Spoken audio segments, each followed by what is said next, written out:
You're watching SportsBeat, brought to you by Ken Garff. We hear you. And hi there, everybody. Welcome to the Beat. This is the day that college basketball teams have had a dream about for a long, long time. Hearing your name called to go dancing in the NCAA tournament. Weber State assured that it would hear its name called by winning the Big Sky title last night in Ogden.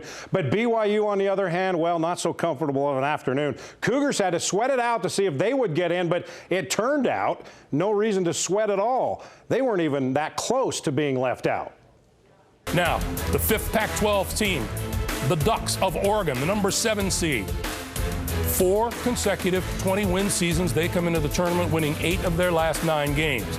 Who do they beat? They meet the second team out of the West Coast Conference, the Cougars of BYU. They had a season-ending ACL injury to their second leading scorer, Kyle Collinsworth. They lost the WCC tournament final to Gonzaga. I disagree with them being in the field.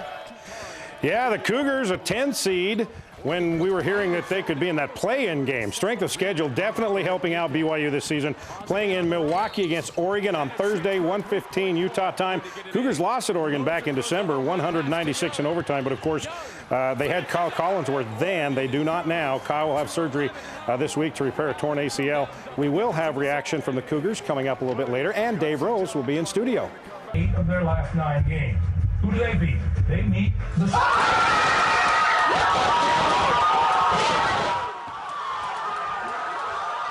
Well, that was the scene around 4:14 this afternoon in Provo. Cougars hearing their name called in the NCAA tournament. Jeremiah Jensen now. I think everybody was kind of shocked that they didn't have to go to that play-in game like a lot of people thought they would, and that they're as high as a 10 seed. Yeah, that's really what we expected, and you can tell by their reaction that they were a little surprised too. BYU going back to the NCAA tournament where they'll face a familiar opponent. Revenge would be sweet against Oregon on the big stage of March Madness. They enter Thursday's game with confidence despite the loss of Kyle Collinsworth. We were over at Coach Rose's house. Everyone was like, okay, this could be us, and we saw each one of those get filled up, and so we were kind of sweating a little bit. Finally see our name come up, it was an exciting feeling. Everyone just went nuts.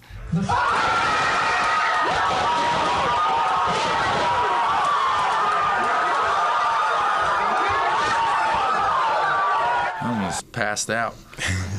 We were jumping around and the room got really hot really fast. And I'm not kidding, I had to sit down after a little bit, but it was fun, it was exciting. BYU can rest easy tonight knowing their hard work has paid off.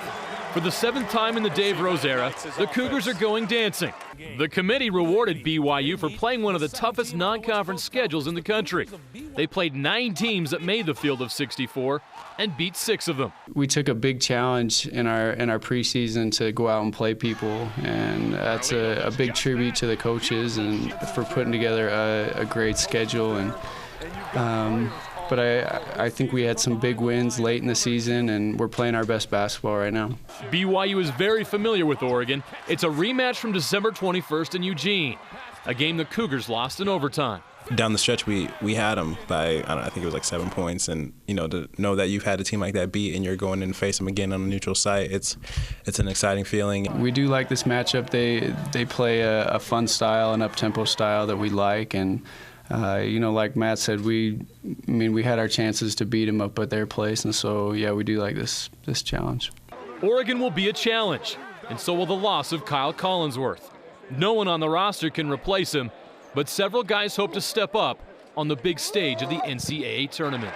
Emotionally, it's been tough because we lose such a key part of our team. He does so much for us, and to come into practice without him is, it's kind of a unreal feeling and something we all have to step up and overcome. So I think, we've battled through it. We've made lineup changes and adjustments, and it's just a process of us just having to step up and make more plays now. I like the spot we're in. I think we have a good chance where we're at, so I'm just excited for Thursday. Hopefully we go into this thing with the right mindset and feel like we can make a run. Dave Rose now joins us live. Coach, congratulations. The 7th trip to the NCAA tournament under your tenure. You got to be proud of that accomplishment. I'm really proud of our team and just happy for our guys. I mean, you can tell by those guys jumping around a little bit that they were excited to not only be in the tournament, but to get themselves a team that they're familiar with. And this is a really good team, and they're playing really well. Oregon's playing really well, the last 10 games or so, and so are we, though. This will be a challenge. You get in this tournament, you're going to play a really good team, and that's what makes the tournament so exciting. We heard from your players about their reaction. What was your reaction to getting the 10 seed in that moment when you saw your name called? Well, I was just so excited for our guys, and the most, the biggest excitement for me was that it was going to be a Thursday game, because the Tuesday game is such a difficult turnaround for us, and with travel, and we played in Dayton a couple years ago, and we got off to such a terrible start, but we ended up having a great comeback and winning that game. But the extra day or two, I think, will really help this group of guys. How is this invitation different than the past 6? Have you approached it any differently? Well, it's way different because the league's different. And 3 years ago when we went to the WCC, and we didn't really know how this would affect a lot of things, our scheduling model, our travel model. That's changed a couple times now because we've actually added another team. But I'm really happy that the guys got rewarded for how difficult November and December was. And we got some big wins in there, but we also had some really close, tough losses. The guys hung in there and made a great run in the end of January and through February. And getting this invitation to the tournament, I think, will really help our guys' confidence and really help our program overall. You personally paid a lot more attention to RPI, analytics, all those numbers when approaching this tournament. Is it rewarding to you guys that the committee rewarded you for playing such a tough schedule and doing all the things that you needed to do?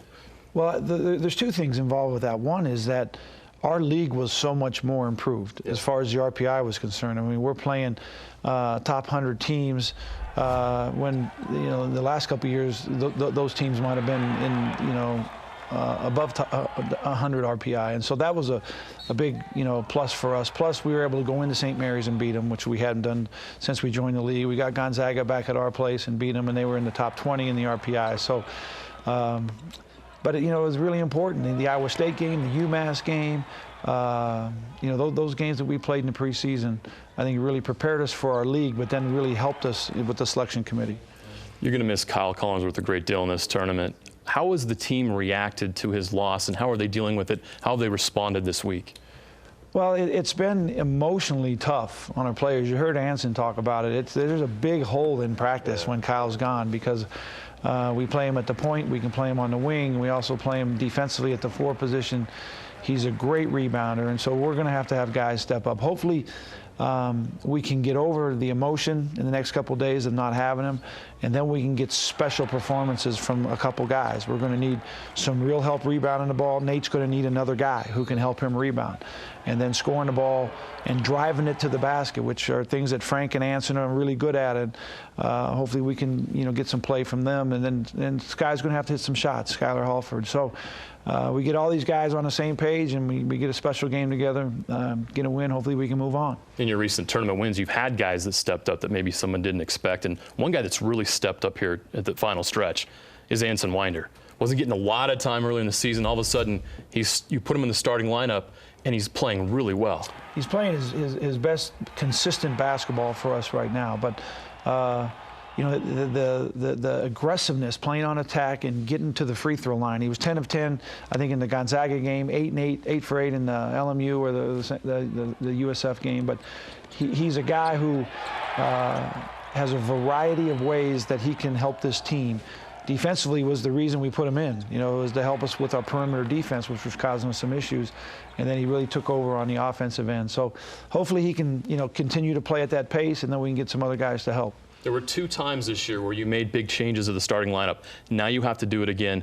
Why did this team respond so well to the first 2 times you did that? Well, I think so much credit goes to Matt, because Matt is one of our captains. Put him in a situation that would be the 6th man coming off the bench. And he responded so well to that with how he played. His numbers were so much better and have been so much better. And so when we went after the Pacific game and knew we needed to make some changes, it was easier to happen because we've already seen it happen one time, and you know, everybody just kind of followed Maddie's lead, and now we'll have to do it again. And I think everybody understands the reason that this will happen, and it'll just be a situation where guys will get an opportunity, and we'll see how they do with that opportunity. Coach, thanks so much. Thanks for coming up today, and best of luck on Thursday. We have something for you. Ruby River wants to take care of you, as they always do. Got free dinner for you. You can choose between many great menu options: steak, ribs, chicken, and more. And Ojo's also hooking you up with a great travel bag that will come in handy on all those recruiting trips that you have coming up here soon. Go to ojo.com to check out all the best bag location and collection that they have available. Coach, again, best of luck and congratulations on a 7th NCAA tournament trip. Thanks a lot.